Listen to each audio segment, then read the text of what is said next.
All right, hopefully the audio is working here. Hey everybody, First Warning Storm Team Chief Meteorologist Brad Panovich. Kind of doing a couple multitasking things here. I just got the latest advisory in from the Hurricane Center, so I want to show it to you real quickly. Hopefully this will show up.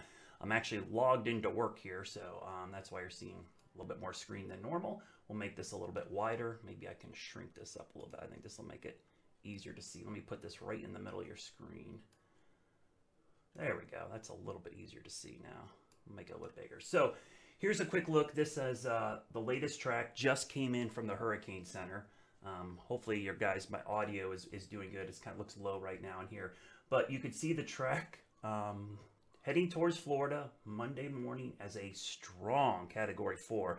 Borderline, you know, we're about 14 miles away from being a Category 5 storm heading towards South Florida. Let me zoom in here real carefully. I'm going to zoom in. And you can see the landfall location is somewhere in central or southern Florida. Once it makes this churn, this is the key part. Does this churn happen here? Does it happen over here? It still could, outside chance it could happen here, but there's a big range of possibilities in there. And the other big thing about this is how slow, excuse me, how slow this system is. That churn Wednesday into Tuesday into Wednesday is going to be really crucial, because if it stays a little bit offshore, could be stronger. If it stays over land, could be a weaker system. But you can see the timing here, really, really slow. So just a heads up for this weekend. Again, I said this yesterday, do not change plans to the beach in the Carolinas this weekend. You have no issues. Let me repeat, 0 issues from this storm this weekend at the coast through Monday, because it's only going to be down here by Tuesday morning. It's just going to be moving into South Florida or central South Florida and then moving north. The problems in our area, which I'll talk about here in a minute, will likely be sometime middle to end of next week. So that's what we're concerned about. So let me turn that off real quickly. Yes, I'm going to close this. I'm going to get out of here real quickly. And I'm going to bring up this map here, because I think this will do a little bit better job showing you what's going on. So let me make this a little bit bigger. So I know there's a lot going on here, so I'm going to try to tell you one by one what I'm doing. So what I'm doing is I'm plotting the new track with the wind field, because I think sometimes we get really caught up in the center of the storm, and it's really important to pay attention. And before I do that, I'm going to crank up my audio here just for a second, because I have a feeling the audio is not very good. Let me crank up my microphone there. That should help a little bit. All right, so you can see the wind field as it's moving to the north and west, and notice how closely packed those actual forecast points are. That's a slow moving system, because each one, you know, here we are, this is going to be today at 15Z. So this is our next edit point, which, or a forecast point, which is 8 p.m. tonight. And then this next point is going to be 8 a.m. tomorrow. This is going to be 8 p.m. Saturday night. This is going to be 8 a.m. Sunday morning. So it only moves this far, again, only moves this far between now and Sunday morning, basically the next 48 hours. Then it heads towards Florida, and I'll zoom in here. I have current satellite and radar here, so I'm going to turn that off just so you don't get confused with what you're looking at there. So you can see the center's right there, 140 mile per hour winds at 8 a.m. on Monday morning. That's the center. Now, the reason you see these circles, this is basically how wide the wind field is. So hurricane force winds are going to be right in here. That's the purple. They don't, for some reason, they don't plot it out this far, but these are the, you know, basically the 65 and plus. This is the tropical storm force winds. And imagine the hurricane force winds, probably about 100 miles, 80 to 100 miles wide. So that's how wide it is. So when you're looking at this in Florida, and you're saying, oh, I don't live anywhere near the center. Well, you live anywhere in there, you're getting wind impacts. And that doesn't even count surge and rain. So don't focus on the center of the storm. Focus on the width of the impacts, because honestly, the category of the storm shouldn't really matter. It should matter the impacts to your house. Am I going to have flooding? And am I have wind damage? Am I have surge? Am I have tornadoes? If you're in any of those, then you're going to have problems. Now, the churn to the north is interesting, because it moves into Florida, and then it's a Category 1 up here. 8 a.m. on Wednesday. 8 a.m. on Wednesday. So this is a slow moving storm. So folks up here in the Carolinas, this is why we've got a long ways to go on this. Okay, so let me show you a couple things on this track, because I showed this earlier on my Facebook and Twitter feed, and I love this because the spaghetti plots, now, oftentimes we show you these spaghetti plots, and I think if you look at them as a trained eye, you kind of know what you're looking at. You kind of look for the mean. But what most people do, and this is just human nature, if I live near any one of those pieces of spaghetti, I think it's coming right at me. That's not the way it works. In reality, we look to see where they're most tightly clustered. So what this map does, and I love this Alan Brammer, amazing meteorologist, really good visual, takes the cluster or density of those tracks and plots them with a heat map. So where are the most tracks overlapping each other? And you could see the consistency early on. I mean, this is the thing.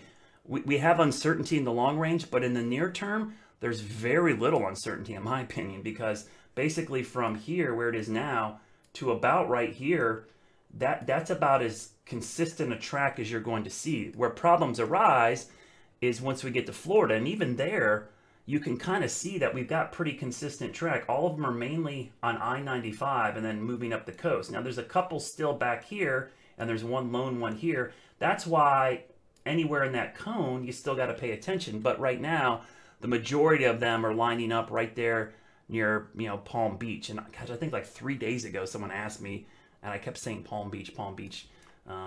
That was kind of where I was looking, up towards Melbourne. So again, this is a sharp turn, folks. So you can't get caught up in specifics because this thing's going to be a couple 100 miles wide with impacts. So that churn is going to be, is going to make a big difference on things. And because it's such a tight churn, it's really problematic. Now, long term, everybody in the Carolinas, I know you're worried about this storm. A coastal event, it's still kind of early to figure this out, because if this is over land, it's certainly going to be a weaker system, maybe a tropical depression or storm, but it's going to be a big time rain event for the coast. Western Carolinas right now, based on this data, there would be almost zero impact.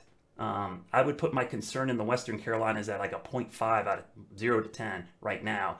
The coast, I would put it at a 3 or 4, just because we could see heavy rain and storm surge with this. So let me show you the visible image, because this is kind of telling.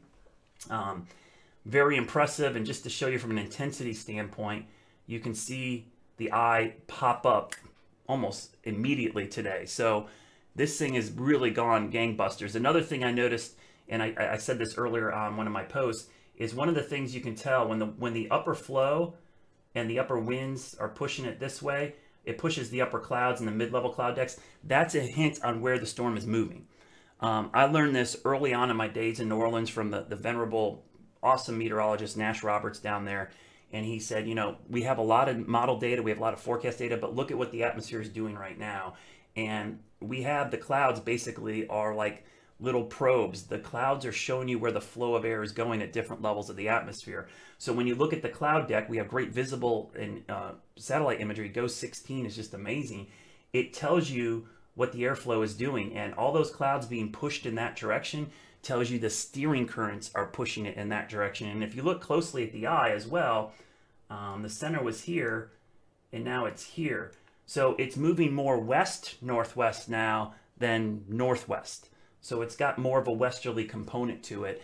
And that's certainly something to pay attention to going forward, that it's going to move in that general direction. So let me real quickly pull up the Hurricane Center page for a second. And again, this is the track that just came out. And you can see the hurricane watches up for the Bahamas. And probably at some point tomorrow, I think we're probably going to see watches issued, maybe even tonight, be honest with you, watches for parts of Florida. So Florida, you should have been in the ready mode for a while now. Most of you should be in the set mode now. And starting tomorrow, it's going to be in the go mode, that if you're told to evacuate or seek shelter, go.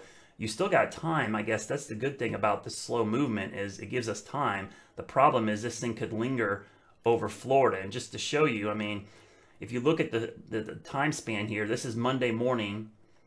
This is, excuse me, let me go there. There's Tuesday morning, and that's Wednesday morning. So, a 3-day period, this storm could be sitting in this area for 3 days, producing Category 4, 3, and Category 1 conditions. So imagine the amount of rainfall and damage that that can do down the road. That's something that is, you know, you don't want to see that. That is just not something that is very favorable for Florida. So I would be really, really concerned about what that's going to do in Florida. Real quickly, I want to pull up, the reason I'm pulling this off to the side here is I want to show you the rainfall forecast, because I think this is going to be really crucial as well. And what I'm going to do is I've got to pick the southeast region here. It's the only problem with doing this live. I got to do this all while I'm talking to you. So, so real quickly, and I'll actually make this bigger. There we go. So this is basically, let me do the 5-day rainfall forecast. Actually, let me go out 7 days. See if I can go out even further. Total precip. So we'll go out 168 hours, which is 7 days. So this will kind of show you the path of the storm up the coast. And you can see heavy rain threat for Georgia and South Carolina. But notice the Western Carolinas where I am. This is what I mean. A 1/4 inch of rain in 7 days is really, really dry. One of the things about tropical systems, the right side, so if the track is like this, the right side is where all the mess is. There's a sharp gradient on the west side. And one of the things that's interesting about that west side is sometimes the air is sinking on the west side and it is bone dry and actually very hot. There's just this sharp gradient from a ton of rain to nothing. So for the Charlotte area, this is probably going to be a non-event based on everything right now. I showed the map last night that if it came over here, that's more of an issue. The further east this goes, this becomes a non-event for these areas of the Western Carolinas, Northern Georgia. But the coastal sections of North Carolina, all my followers from the Outer Banks down, got to watch this carefully, because if you look at the guidance here, long range, and again, just to give you a time frame, this is next Friday up in this area right here. Next Friday. Is it a tropical storm? Is it a tropical depression? Is it moving out this way? So while it's not going to be a category 3 or 4 hurricane, it could be a tropical storm causing surge and very heavy rain along the coast. That would be my primary concern with this system moving up there. And I'll show you spaghetti plots that go up really far to kind of show you moving way out here. Now, as far as intensity, one of the things that I think is interesting to look at is the intensity long range. And I'm going to look at that real quickly as I pull it up here. Is the latest guidance on the intensity forecast kind of shows that once it makes landfall here, it weakens considerably. And if it moves along the South Carolina coast, and let me make this bigger so you guys can see this as well. If it moves along the South Carolina coast, it looks like it would be in this time range. You know, this is 5 to 7 days out. So let me move this over. I'm used to looking at hours. So 120 hours is 5 days. And 168 hours is 7 days. So you're in the 5 to 7 day time frame, which is out in here. All the guidance is that tropical storm or weaker. So at least from that standpoint, the effects on the coast would be tropical storm type scenario. But I really think the heavy rain, freshwater flooding is probably the biggest issue we deal with these storms that people don't take very seriously. So that's a look at that thing. It is just, it's turning into a monster, I'm afraid to say. And let me pull up a different radar image, a little bit wider view here.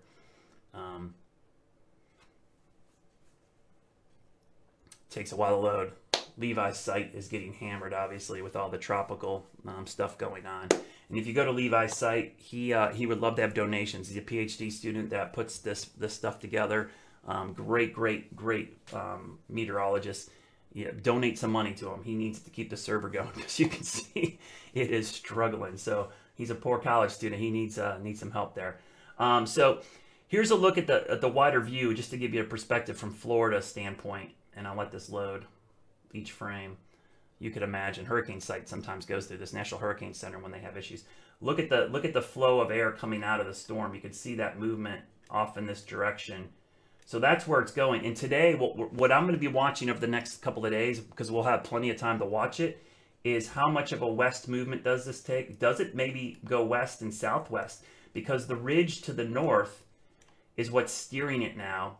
This ridge could build over the southeast, and that's what blocks it and causes it to stall. And then when does the ridge build back out, which then picks it up and forces it to move away? So those are the kind of things you're looking at right now to see when that's going to happen. So real quickly, as you guys look at that, I'm going to pull up the water vapor loop because it shows the steering currents pretty well as I pull this up.